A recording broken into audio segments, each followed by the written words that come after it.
मेरा नाम रूपा है। मेरी उम्र 27 साल है। आज मेरे सिर में बहुत तेज़ दर्द हो रहा था। सुबह से लेकर शाम तक मेरी सास मुझसे गधे की तरह काम करवाती थी, मगर जब खाना देने की बारी आती थी तो वह साफ कहती थी कि पति मर गया है तो समझौता करो, जब ज़्यादा खाना होगा तो दे दूँगी। तब यह सुनकर मैं उनका चेहरा देखती रह जाती थी। मैं तो फिर भी बर्दाश्त कर लेती थी। थोड़ा बहुत मिल गया तो गुजारा हो जाता था, लेकिन मेरी बेटी जो सिर्फ 12 साल की थी, उससे भूख बिल्कुल बर्दाश्त नहीं होती थी। रात के 10 बज रहे थे। अचानक ही मेरी बेटी सोते हुए जाग गई थी और मेरी तरफ देखते हुए उदास भरे अंदाज में बोली थी कि मम्मी, कब तक खाने के लिए इंतज़ार करना पड़ेगा? आपने कहा था कि आप खाना बना रही हैं, मगर अभी तक आपने दिया ही नहीं। वह इतनी मासूमियत से बोली थी कि मेरा दिल भर आया था। 8 बजे के वक्त जब उसने मुझसे रात का खाना मांगा तो मैंने उसे दिखाने के लिए चूल्हे पर पानी की बर्तन चढ़ा दी थी और उसे यही कहा था कि अभी खाना बन रहा है। मैं उसे देखते हुए अपने अंदर का दर्द छुपाते हुए बोली थी कि तुम सो गई थी तो मेरा ध्यान तुम पर चला गया और पीछे से चावल जल गई। अब तुम्हें ऐसे ही सोना पड़ेगा। मैं सुबह तुम्हें नाश्ता करवाऊंगी। जबकि उसने मुझे उदास निगाहों से देखा था और सिर हाँ में सिर हिलाकर मेरे करीब ही लेट गई थी। मेरी बेटी 6 साल की थी, लेकिन मुझे मालूम था कि वह बहुत समझदार है और सलीकेदार है। उसने मुझे बहुत प्यार दिया था। पति के मरने के बाद मेरी बेटी ने मेरा साथ बहुत दिया। यही वजह थी कि मैं अभी तक जिंदा थी, वरना जिस दिन मुझे यह खबर मिली कि मेरे पति की परदेश में मौत हो गई है, उस दिन ही मैंने अपने आप को ख़त्म करने के बारे में सोच लिया था। मगर जब मैंने अपनी छोटी सी गुड़िया को देखा तो मैं चुप हो गई थी और उसके खातिर ज़िंदगी गुजारने लगी थी। रात कतरा कतरा करके पिघलती चली गई थी। मैंने सुबह से कुछ भी नहीं खाया था। भूख से मेरी जान जा रही थी, लेकिन मैं कुछ नहीं कर सकती थी क्योंकि मेरे पास खाने के लिए कुछ भी मौजूद नहीं था। मैंने एक आंसू भरी निगाह अपनी बेटी के वजूद पर डाली थी और खामोशी से उसके पहलू में सो गई थी। मैं दिल ही दिल में अपने पति से शिकवा करते हुए बोली थी कि कहाँ चले गए हो उमेश? आपकी बीवी और बेटी बहुत दुखी भरी ज़िंदगी गुजार रही हैं। भगवान के लिए लौट आइए, इतनी सज़ा ना दें। मैं तो बेगुनाह हूँ। मेरे साथ ऐसा क्यों कर रहे हो आप? ऊपर वाले, तूने मेरे साथ अच्छा नहीं किया। मैं तड़प कर बोली थी। रात कतरा कतरा करके पिघलती चली गई। अगली सुबह मेरी आँख खुली तो मेरी बेटी स्कूल जाने के लिए तैयार हो रही थी। मैंने फ़ौरन करवट मोड़ ली थी। कहने को मैं जाग चुकी थी, लेकिन मैं सोने का ही नाटक कर रही थी, क्योंकि मुझे मालूम था जब मैं उठ जाऊंगी तो मेरी बेटी मुझसे नाश्ते का मांग करेगी, तो मैं उसे कहाँ से नाश्ता करवाऊंगी। यही वजह थी कि मैं सोने का बहाना करती रही। थोड़ी देर और गुजरी थी जब मेरी बेटी ने मेरे कंधे पर हाथ रखकर मुझे जगाने की कोशिश की, लेकिन मैं टस से मस नहीं हुई। उसने एक नज़र मुझ पर डाली और फिर अपना बस्ता उठाकर स्कूल चली गई। उसके जाते ही मैं उठकर बैठ गई। एक बार फिर मुझे खूब रोना आया था। यह कैसी आजमाइश की घड़ी मुझ पर आ गई थी। बाहर जाकर नौकरी करने का ख्याल भी आता था, लेकिन फिर यह सोचकर रह जाती थी कि मेरी सास कभी मुझे यह काम करने की इजाज़त नहीं देगी, और अगर मैंने यह कदम उठाया तो मेरी सास मुझे घर से ही निकाल देगी। इसलिए मैंने अपने कदम रोक लिए थे। अभी थोड़ी देर और गुजरी थी जब अचानक कमरे का दरवाज़ा खोलकर मेरी सास कमरे के अंदर आई और मुझे देखते ही बोली कि क्या बैठी बैठी बिस्तर ही तोड़ती रहोगी? चलो जाओ और बर्तन धो, उसके बाद नाश्ता तैयार करो। तुम्हारे ससुर जी और देवर को भी काम पर जाना है। तुम्हारी तरह बैठे बैठे रोटियां नहीं तोड़ते हैं। कहकर वह वापस चली गई। मैंने अपनी उमड़ती हुई आंखों के आंसू भीतर ही रोक लिए और चुपचाप किचन में आकर अपनी सास के कहने पर अपने ससुर और देवर का नाश्ता बनाने लगी। मेरे दिल में बस यही प्रार्थना थी कि वे यह दोनों कुछ खाना छोड़ दें तो मैं अपनी बच्ची के लिए रख लूं। लेकिन मुझे मालूम नहीं था कि जब वह स्कूल से आएगी तो मुझ पर क्या क़यामत ढाएगी। वक्त धीरे धीरे गुजरता चला गया। लगभग 2 बजे के करीब वह घर वापस आई और फ़ौरन चहक हुए मेरे पास आकर बैठ गई। मैं किचन में बर्तन धो रही थी। मैंने प्यार से उसके चेहरे को देखा। मैं भी उसके चेहरे पर प्यार करती उससे पहले ही उसने मेरी कलाई को थामा और मुझे देखते हुए सरगोशी भरी आवाज़ में बोली कि मम्मी, जल्दी से कमरे में आइए, मैं आपके लिए बहुत ज़ोरदार चीज़ लाई हूँ। मैंने हैरान होकर अपनी बेटी को देखा। उसका चेहरा खिल रहा था। जब भी वह स्कूल से आती थी तो मुरझाई हुई होती थी, लेकिन आज उसके चेहरे पर एक अलग ही खुशी नज़र आ रही थी। मैं भी उसके पीछे पीछे कमरे के अंदर चली गई। उसने फ़ौरन कमरे का दरवाज़ा अच्छी तरह बंद किया और फिर खिड़की के पर्दे भी गिरा दिए। मैं उसकी इस हरकत को बड़े गौर से देख रही थी। उसने बैग बिस्तर पर रखा और उसमें से टिफ़िन निकाल कर मेरी तरफ बढ़ाते हुए बोली, यह देखिए, मैं आपके लिए खाना लेकर आई हूँ। आइए, हम दोनों जल्दी से खा लेते हैं, वरना अगर दादी माँ ने देख लिया तो यह भी छीन लेगी। मैंने हैरान होकर अपनी छोटी सी बेटी को देखा और सवालिये लहजे से बोली, अदिति, यह खाना कहाँ से आया है तुम्हारे पास? मैंने तो तुम्हें कोई पैसे नहीं दिए थे। मैं हैरानी भरे लहजे में बोली थी और फिर जो बात उसने कही उसे सुनकर मेरे रोंगटे खड़े हो गए। ऐसा लग रहा था दिल अभी फट जाएगा। वह कहने लगी, मम्मी, सुबह मुझे बहुत भूख लग रही थी। भूख बिल्कुल बर्दाश्त नहीं हो रही थी। जब मैं टीचर से बहाना करके कैंटीन गई थी, वहाँ सब अपने काम में लगे हुए थे। मैंने बहुत सावधानी से यह खाना चुराया है। अब हम दोनों मिलकर खाएंगे। ब्रेक टाइम पर मेरा मन किया था मैं खा लूं, लेकिन फिर मैंने सोचा कि क्या पता आप भी भूखी हो तो हम दोनों माँ बेटी साथ में खा लेंगे। यह सुनकर मेरी आंखों से तो लगातार आंसू बहने लगे। मैंने बेहताशा अपनी बेटी को अपने सीने से लगा लिया और दीवानों की तरह उसका चेहरा चूमने लगी। उसने मेरे आंसू अपने हाथों से पोंछे और मुझे देखते हुए बोली कि आपको अब फिक्र करने की कोई ज़रूरत नहीं है। मैं अब आपका ख्याल रखूंगी। पापा चले गए तो क्या हुआ, मैं हूं ना आपके पास। वह ऐसे बोल रही थी जैसे वह कोई 18-20 साल की लड़की हो। मैंने उसे अपने सीने से लगाए ही रखा और अपने हाथों से उसे खाना खिलाने लगी। वह भी मुझे अपने हाथ से निवाला बनाकर दे रही थी और मैं चुपचाप खा रही थी। हम दोनों माँ बेटी ने भरपेट खाना खा लिया था। अभी मैं टिफिन समेटती उससे पहले ही मेरी सास ने मेरे कमरे का दरवाज़ा जोर से पीटा। तब मेरी बेटी ने जल्दी से वह टिफ़िन अपने बैग में रखकर बैग को एक तरफ फेंक दिया और बिस्तर पर लेट गई। मैंने चुपचाप खड़े होकर दरवाज़ा खोला तो मेरी सास गुस्से से चिल्लाते हुए बोली कि मैं तुम्हें बोल कर गई थी कि सारे बर्तन धो लेना, मगर तुम्हें शायद समझ नहीं आती मेरी बात। आने दो तुम्हारे ससुर को, आज ही तुम्हारा बंदोबस्त करती हूँ। जब निकालूंगी ना तुम्हें इस घर से, फिर तुम्हें पता चलेगा। वह कुछ और कहती इससे पहले ही मैं उनके पैर में बैठ गई और हाथ जोड़ते हुए बोली कि नहीं मम्मी जी, मैं आपसे माफ़ी मांगती हूँ। वह अदिति थक गई थी। मैं उससे बात कर रही थी। मैं अभी बर्तन धो देती हूँ। यह बोलकर मैं तुरंत किचन की तरफ चली गई और अपने आंसू पोंछते हुए जल्दी जल्दी काम करने लगी। मेरी सास ने एक नज़र मुझे देखकर अपने कमरे के अंदर चली गई। आज मेरे चेहरे पर एक मुस्कान थी। जब इंसान का पेट भरा होता है तो वह सुकून महसूस होता है। मेरा भी वही हाल था। बेशक आज भी मुझे अपने पति की याद आ रही थी, लेकिन आज उस दर्द की तीव्रता थोड़ी कम थी। लेकिन मुझे बेहद अफसोस था कि मेरी बेटी ने खाना खाने के लिए चोरी की है। मैं अपनी बेटी को ऐसा सबक नहीं देना चाहती थी, लेकिन अगर मैं आज उसे रोक देती तो वह कल फिर खाना ना लाती। फिर हम दोनों माँ बेटी का क्या होता, यही सोचकर मैं खामोश रही।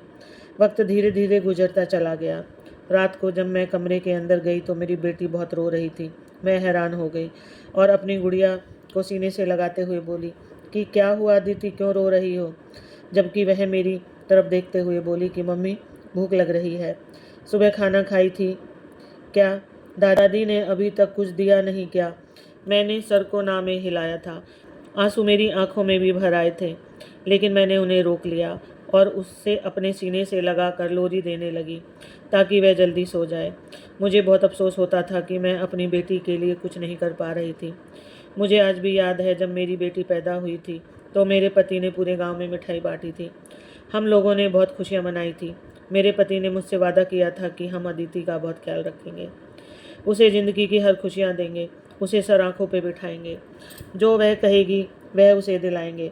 उसके खातिर ना कभी महंगा देखेंगे और ना ही सस्ता। जबकि मैं अपने पति की बातों पर मुस्कुरा दिया करती थी। अक्सर मैं अपने पति को समझाती थी कि हमें पहले ही अपनी बेटी को इन तमाम चीज़ों के बारे में बताना चाहिए कि सब्र क्या होता है और कभी ना भी करनी चाहिए। लेकिन मेरे पति कहते थे कि कोई ज़रूरत नहीं है, आखिर मैं किसके लिए कमा रहा हूँ? मेरी एक ही तो बेटी है। अगर मैं उस पर नहीं लुटाऊंगा तो फिर किस पर लुटाऊंगा? उनकी बातें भी सही थी, इसलिए मैं चुप हो जाती थी। वह उनका लाड़ प्यार था और मैं बाप बेटी के प्यार के बीच में नहीं आना चाहती थी। मगर आज मुझे बेहद अफसोस हो रहा है। अगर हम अदिति पर बेवजह पैसा बर्बाद करने के बजाय कुछ पैसे बचा लेते तो आज मैं अपनी बेटी को इस तरह भूखा ना सुला रही होती। वक्त धीरे धीरे गुजरता चला गया। वह रात भी मेरे लिए बहुत दुख भरी थी। सुबह अदिति स्कूल चली गई थी और मैं अपनी सास के कहने पर घर के काम काज करने लगी थी।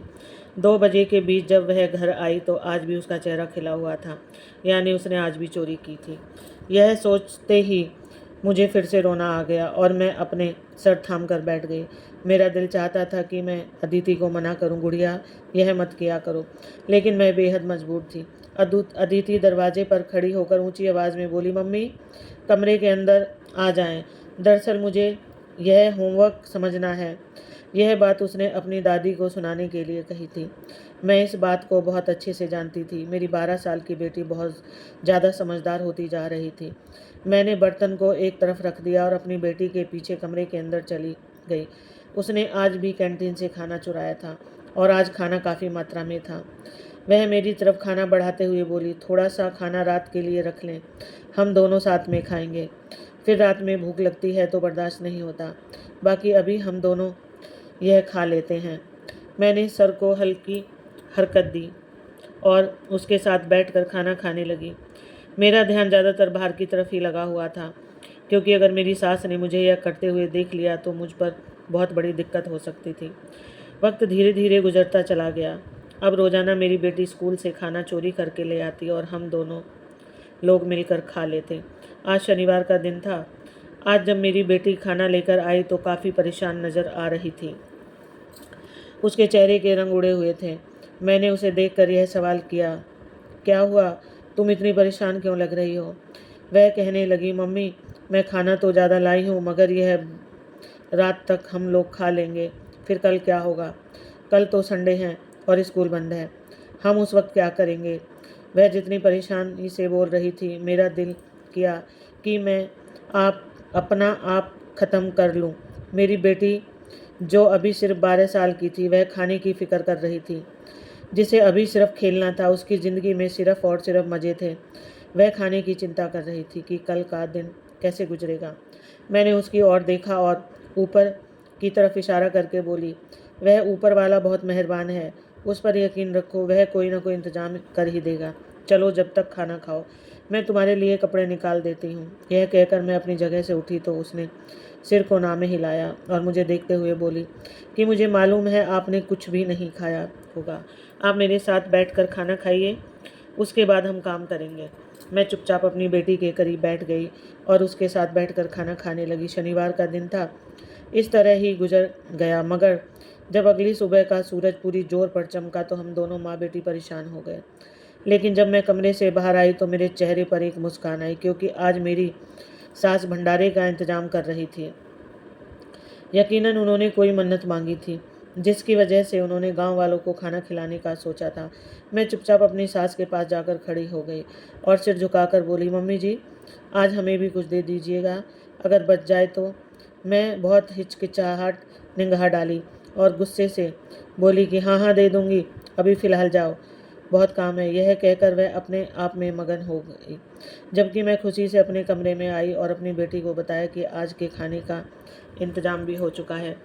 मेरी बेटी भी चहक उठी और अपनी सहेलियों के साथ बाहर खेलने के लिए चली गई। मेरी सास ने मुझे दोबारा आवाज़ दी और अपने साथ काम में लगा लिया। मैं सारा दिन उनके साथ लोगों को भंडारा बांटती रही।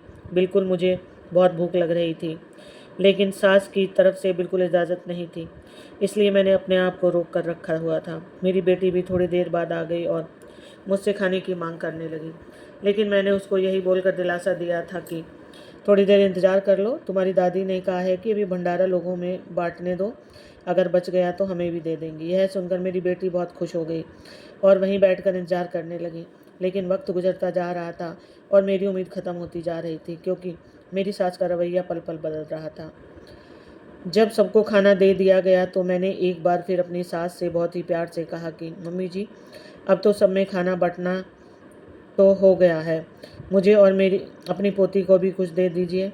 उन्होंने मुझ पर एक कहर भरी नज़र डाली और गुस्से में बोली कि क्यों, हम तुम्हें क्यों दें, हमने तुम्हारा ठेका उठाया हुआ है क्या?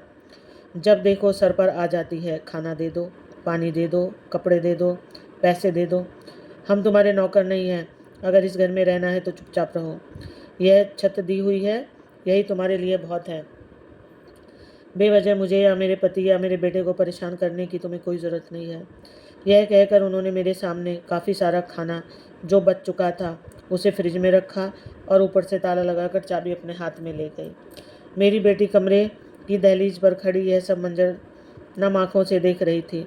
मेरी सास के जाते ही वह मेरे पास आई और मुझे अपने गले से लगाते हुए बोली कि कोई बात नहीं मम्मी, मुझे इतनी भी भूख नहीं लगी है, मैं ठीक हूँ। अगर उसके चेहरे से ही मुझे मालूम हो रहा था कि वह भूख से निढाल हो चुकी है। और जाहिर सी बात है, एक 12 साल की बच्ची कब तक भूख बर्दाश्त करेगी। सुबह से शाम होने को आई, उसने एक अन्न का दाना भी मुंह में नहीं डाला था। वह मेरा हाथ थाम कर बोली, आप परेशान ना हो, कल मैं स्कूल से खाना ज़्यादा लाऊंगी तो हम दोनों माँ बेटी का गुजारा हो जाएगा। आप इधर आ जाइए। वह मुझे अपने साथ कमरे में ले गई और मुझे बिस्तर पर लिटा दिया। लेकिन भूख से तो मेरी जान भी सूख चुकी थी। मैंने अपनी बेटी की तरफ देखा तो वह भूख से काफ़ी कमज़ोर नज़र आ रही थी। मैं कुछ सोचकर अपनी बेटी के साथ बाहर आई थी और उसके सर पर हाथ फेरते हुए बोली कि खाना इंसान के लिए बहुत ज़रूरी होता है। भगवान कभी किसी को पेट की भूख से परेशान ना करे। यह बोलकर मैंने कचरे में से खाना निकालना शुरू कर दिया था। मेरी आंख से बहते आंसू झरने की तरह गिर रहे थे। मेरी बेटी वहीं खड़ी यह सब कुछ देख रही थी। मेरा दिल चाहता था कि ज़मीन फटे और उसमें मैं समा जाऊं। मेरा कलेजा फटने के करीब आ गया था। एक माँ के लिए यह लम्हा बहुत ही दुख भरा होता है। अपनी बेटी के लिए कचरे में से खाना निकाली थी और उसको दे दिया था, जबकि वह मेरे साथ बैठकर खाना खाने लगी थी। जो खाना गंदी प्लेट में बचा गया था वह मेरी सास ने कचरे में फेंक दिया था और अब हम उन्हीं के घर के होकर उस कचरे में से खाना चुनकर खा रहे थे। मेरा दिल खून के आंसू रो रहा था। मेरा बस नहीं चल रहा था कि मैं कुछ कर बैठूं। अचानक ही मेरी बेटी को बहुत तेज खांसी लग गई और वह ज़ोर ज़ोर से खांसने लगी थी। मैं अपना खाना छोड़कर घर के अंदर आई थी और जल्दी से उसके लिए पानी लिया था और भागकर बाहर आई थी। मैंने उसके होठों से पानी लगाया तो वह सारा पानी पी गई। वह मेरे चेहरे को देखते हुए बोली थी कि मम्मी, कोई बात नहीं, आप दिल छोटा ना करें। यह सब शायद हमारी किस्मत में लिखा हुआ है। जब तक हमारे नसीब में यह सब है, हम कुछ भी कर लें। हम अपनी किस्मत को बदल नहीं सकते। मेरी टीचर अक्सर कहा करती है कि जो लोग सब्र करते हैं, ऊपर वाला हमेशा उनका साथ देता है। मैंने सर को हाँ में हिलाया था और अपनी बेटी के साथ घर के अंदर आ गई थी। पेट की आग तो बुझ चुकी थी, लेकिन मेरा दिमाग बहुत गर्म हो चुका था। मेरा बस नहीं चल रहा था कि मैं कुछ कर बैठूं। यह समय मेरे लिए बहुत टेंशन भरा था। मैंने कभी सोचा भी नहीं था कि मुझ पर ऐसा वक्त आएगा। कहने को मैं अपने माता पिता के घर भी जा सकती थी, लेकिन उन्होंने मुझे पहले ही दिन यह बात अच्छी तरह समझा दी थी कि बेटा, अब तुम्हारा यही घर है, तुम्हारी बेटी पैदा हो चुकी है, अब हम तुम्हारी दूसरी शादी भी नहीं करवा सकते। तुम्हारे भाई हैं, उनकी बीवियां हैं, उनके बच्चे हैं, उन लोगों की भी अपनी ज़िंदगी है। इसलिए बेहतर होगा कि तुम अपने ससुराल में ही रहो। जिस तरह तुम्हारी सास तुम्हें लेकर चलती है, उनके हुक्म दिली मत करो। हमारे पास अब कुछ नहीं है, हम तुम्हें नहीं रख सकते।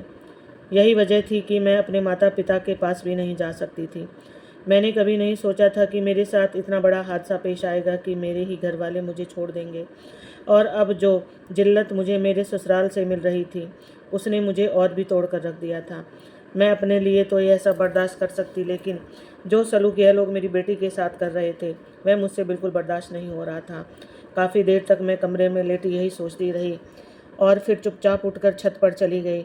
आज मैं बहुत उदास थी। मेरी आंखों में भर भर कर आंसू बह रहे थे। मुझे आज अपने पति की बहुत याद आ रही थी। अगर मेरे पति इस दुनिया में होते तो कभी भी मुझ पर और मेरी बेटी पर ऐसा वक्त नहीं आता। कहने को मेरी सास ने आज पूरे गांव में भंडारा बांटा। उनके पास इतना खाना था कि अगर वह हम दोनों माँ बेटी को एक एक प्लेट खाने को दे देती तो उनके खाने में बिल्कुल भी कमी नहीं आती। लेकिन ना जाने क्यों वह हमसे बहुत ज़्यादा चिड़ी हुई थी। उनका बस नहीं चलता था कि वह मेरा और मेरी बेटी का कत्ल कर दें। हालांकि हमने ऐसा कुछ भी नहीं किया था। मैं उनकी हर बात मानती थी और अपनी और मेरी बेटी भी उनसे कभी भी बदतमीज़ी नहीं करती थी। जो उसकी दादी कहती थी वह सिर झुकाकर कर दिया करती थी। मुझे भी वह सुबह से शाम तक एक नौकरानी की तरह काम करवाती थी, लेकिन फिर भी वह हम दोनों माँ बेटी को खाना नहीं देती थी। उन्हें तो यह भी परवाह नहीं थी कि हम खाना कहाँ से खाएंगे, हालांकि उन्हें मालूम था कि मेरे पास कोई जरिया नहीं है, मगर उसके बावजूद उनकी यह हरकतें देखकर मेरा दिल खून के आंसू रोता था। आज मेरा दिल बहुत ज़्यादा तकलीफ़ में था। दिल कर रहा था कि मैं अभी के अभी इस छत से कूदकर अपनी जान दे दूं, लेकिन मैंने अपनी ना की थी। मैं ऐसा कदम नहीं उठा सकती थी। अभी जो मैं अपनी बेटी का थोड़ा बहुत ख्याल रख रही थी, अगर मैं मर जाती तो मेरे बाद मेरी बेटी का ख्याल कौन रखता? वह तो जिंदा रहती हुए ही मर जाती। यही सब सोचकर मैं नीचे आ गई और वापस अपने कमरे में बैठ गई। लेकिन आज ना जाने क्यों मुझे नींद नहीं आ रही थी और ना ही चैन।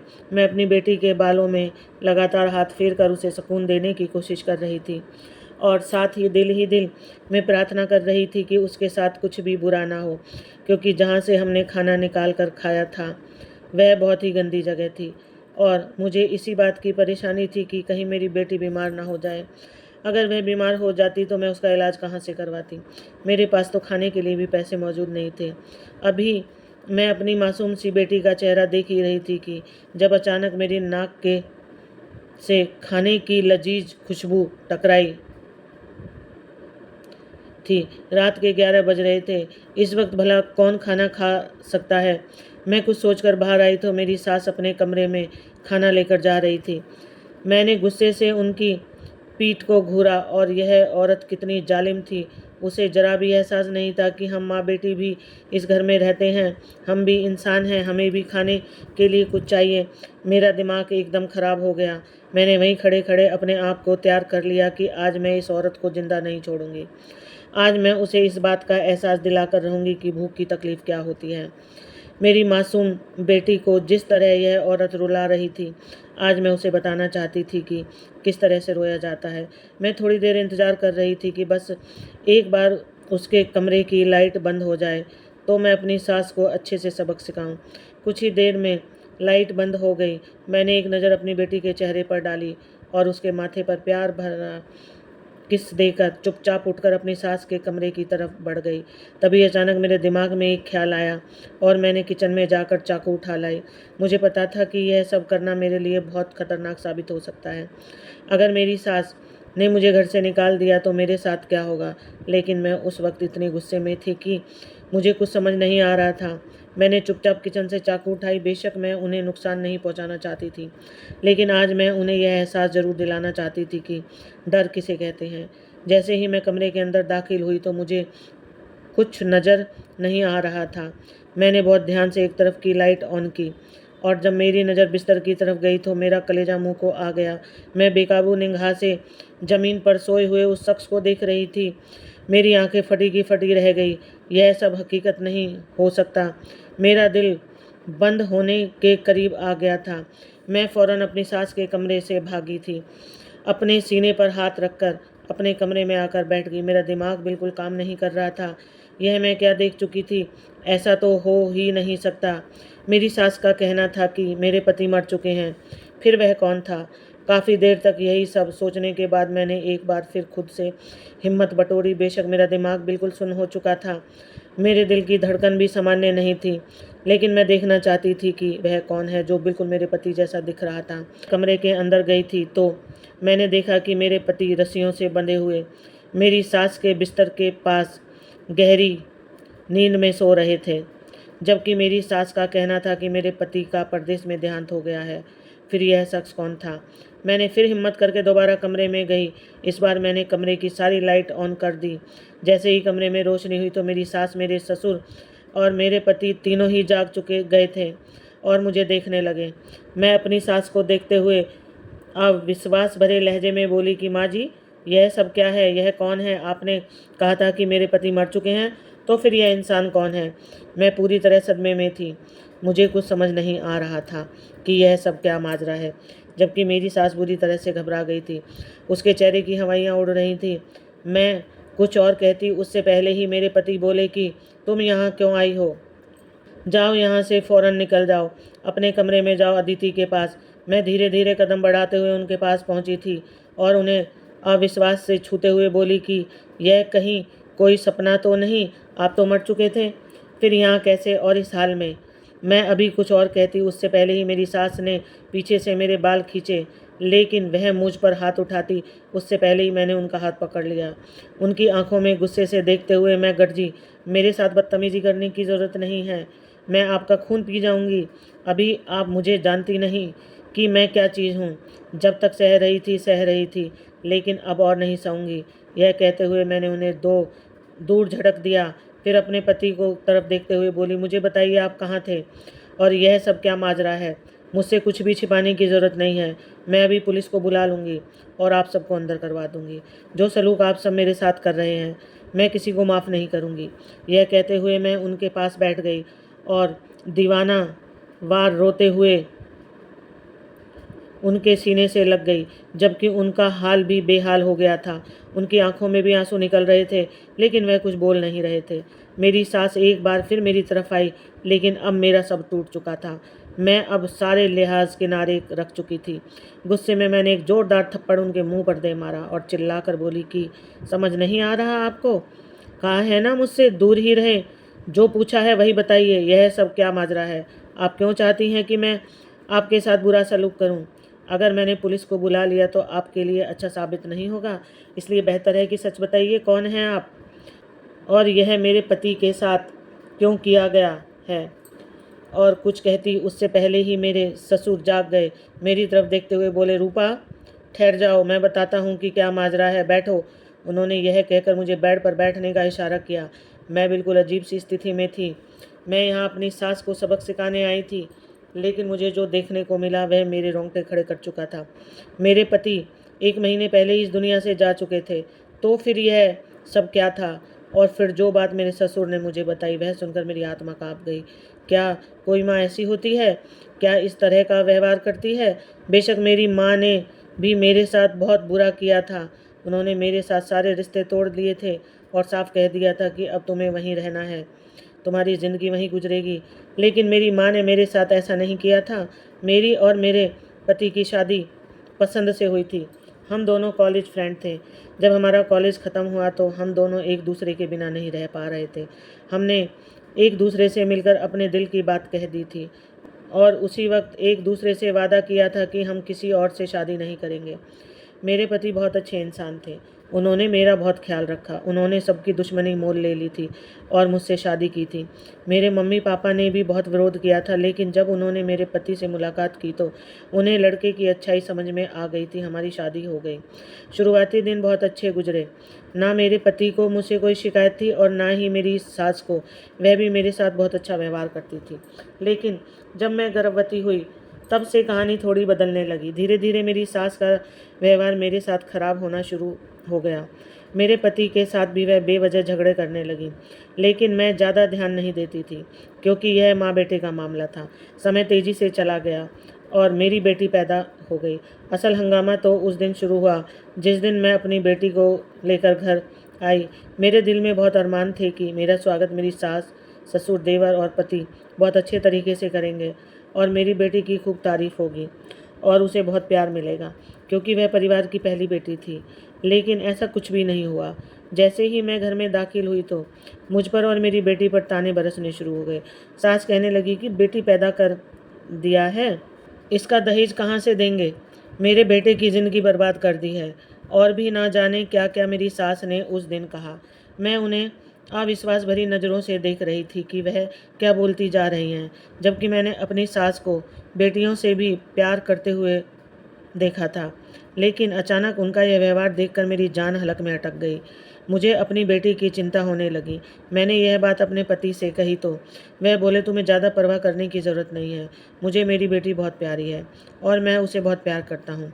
तुम्हारे लिए भी मेरी ज़िंदगी में बहुत अहमियत है। उनका साथ मुझे सुकून दे गया। समय अपनी रफ्तार से बीत रहा था। कुछ दिन बाद ही मेरी सास ने मुझे और मेरे पति को खाने पीने से अलग कर दिया। उनका कहना था कि अगर घर में रहना है तो अपना खर्च खुद उठाओ, हम तुम्हारे लिए कुछ नहीं करेंगे। लेकिन हमें इससे भी कोई फ़र्क नहीं पड़ा, क्योंकि मेरे पति की नौकरी बहुत अच्छी थी। हमारा गुजारा अच्छे से हो रहा था। मैं और मेरे पति और मेरी बेटी हम तीनों अपनी ज़िंदगी में खुश थे।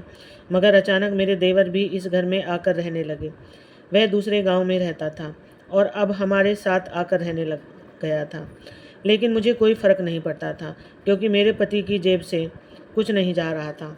मगर अचानक ही मेरी सास ने मेरे पति के साथ बहुत अजीब रवैया रखने लगी। उनका कहना था कि अब तुम इस घर में से भी चले जाओ, जबकि मेरे पति कह रहे थे कि मेरे पास इतना पैसा नहीं है कि मैं अलग घर में रहूं। मैं अपनी बीवी और बच्चों को लेकर यहाँ से नहीं जा सकता। यह मेरा भी घर है। मगर दिन ब दिन लड़ाइयाँ बढ़ती जा रही थी और मेरी बेटी की उम्र भी बढ़ रही थी। मैं भी अब परेशान रहती थी, क्योंकि लड़ाइयों ने मुझे भी चकरा कर रख दिया था। मेरे पति यह सब देखकर बहुत ज़्यादा परेशान हो गए थे। उन्होंने अब बाहर के देश में नौकरी ढूंढना शुरू कर दी थी। मैं बहुत ज़्यादा परेशान हो गई थी, क्योंकि मेरे पति की मौजूदगी में मेरी सास मेरे साथ इस तरह का रवैया रखती तो उनके जाने के बाद ना जाने किस तरह का रवैया रखेंगे। मैंने अपने पति को समझाना चाहा कि आप मुझे छोड़कर ना जाएं, लेकिन उन्होंने यही कहा कि मैं बाहर जाऊं तो तुम्हारी और अपनी बेटी के ऐशो आराम की चीज़ें आराम से पूरी कर सकूंगा। मैं अलग घर ले लूँगा, तुम और गुड़िया वहाँ आ रहोगी। वह मुझे अच्छे सपने दिखाकर चले गए। लेकिन सिर्फ 2 महीने बाद ही मुझे यह खबर दी गई कि तुम्हारे पति का परदेश में देहांत हो गया है। यह खबर नहीं, बल्कि मेरे लिए एक मौत का फरमान था। मैं बिल्कुल बेगानी सी हो गई। यह मेरे साथ क्या हो गया? और उस दिन मेरे माँ बाप ने भी मुझे बेसहारा कर दिया। उन्होंने कह दिया कि अब हमारा तुमसे कोई संबंध नहीं। तुम्हारे भाई हैं, उनकी बीवियां हैं, उनके बच्चे हैं, हम तुम्हें नहीं रख सकते। यह सब बातें मुझे बहुत ज़्यादा परेशान कर गई थी। और फिर मेरी सास का रवैया भी धीरे धीरे बदलता चला गया था। मेरे ससुर ने मुझे बताया कि जिस दिन तुम्हारा पति एयरपोर्ट के लिए निकला था, उसी दिन तुम्हारी सास ने उसे अगवा करवा लिया था। वह दूसरे घर में रह रहा था, जो हमारा दूसरे गांव में मौजूद है। मगर हमें किसी मजबूरी के तहत उसे बेचना पड़ा, तो हमने तुम्हारे पति को यहाँ रख लिया। कई दिनों से वह हमारे पास इस कमरे में रह रहा है। हमारी कोशिश यह है कि हम तुम्हें और तुम्हारी बेटी को अपने बेटे की ज़िंदगी से निकाल दें। उसके बाद ही हम उसे दुनिया के सामने लाएं। मगर ना तुम यहाँ से जाने को राजी हो, ना ही तुम्हारा पति तुम्हें छोड़ने को राजी है। मगर शायद आज सच सामने आना ही था। मैंने फटी फटी निगाहों से अपने ससुर को देखा था और बेयकीन लहजे से बोली थी कि यह तो गुनाह है। क्या आपको शर्म नहीं आई अपनी बीवी का साथ देते हुए? जबकि मेरे ससुर ने सिर झुका लिया था। मैं तड़प कर बोली थी कि इंसान को इतना ही परेशान करना चाहिए जितना वह सहन कर सके। जितनी तकलीफ़ मैंने और मेरी बेटी ने सहन की है, भगवान किसी को यह तकलीफ़ ना दे, और आप लोगों को भगवान कभी माफ़ नहीं करेगा। यह कहते हुए मैं अपने पति के पास आई थी और उनकी रस्सियाँ खोल दी। मेरी सास एक बार फिर मेरे पास बढ़ने लगी तो मैंने गुस्से में चिल्लाकर बोली थी कि अगर आपने मुझे हाथ भी लगाया तो मैं आपका कत्ल कर दूंगी। मैं अपने पति को लेकर कमरे के अंदर आ गई और उनके सीने से लगकर खूब रोई थी। मैंने उसी वक्त पुलिस को फ़ोन किया था, क्योंकि मुझे मालूम था कि मेरी सास बहुत ही ताकतवर है, वह कुछ भी कर सकती है। इसलिए मैं पहले ही पुलिस को हर चीज़ से आगाह कर देना चाहती थी। मेरे एक कॉल पर ही पुलिस आ गई थी और मैंने जब उनके सारे करतूत पुलिस को बताए तो उन्होंने भी मेरी सास को धमकी दी कि अगर आपने फिर से ऐसा कुछ किया तो हम आपको जेल में बंद कर देंगे। जबकि मेरे पति मुझे और मेरी बेटी अदिति को लेकर एक अलग घर में चले गए थे। अब हमारा मेरी सास और ससुर से कोई संपर्क या संबंध नहीं है। क्या वाकई माँ ऐसी भी होती हैं जो अपने बेटे को ही अपने घर में अपने हाथों से बर्बाद कर दें? दोस्तों, क्या उन लोगों के कोई सज़ा नहीं मिलनी चाहिए? उन्हें ऐसे ही छोड़ दिया जाए? अपनी राय कमेंट बॉक्स में ज़रूर बताएं। दोस्तों, अगर आपको हमारी यह कहानी पसंद आई तो वीडियो को लाइक और चैनल को सब्सक्राइब ज़रूर करें। धन्यवाद। कमेंट बॉक्स में अपने विचार ज़रूर बताएं।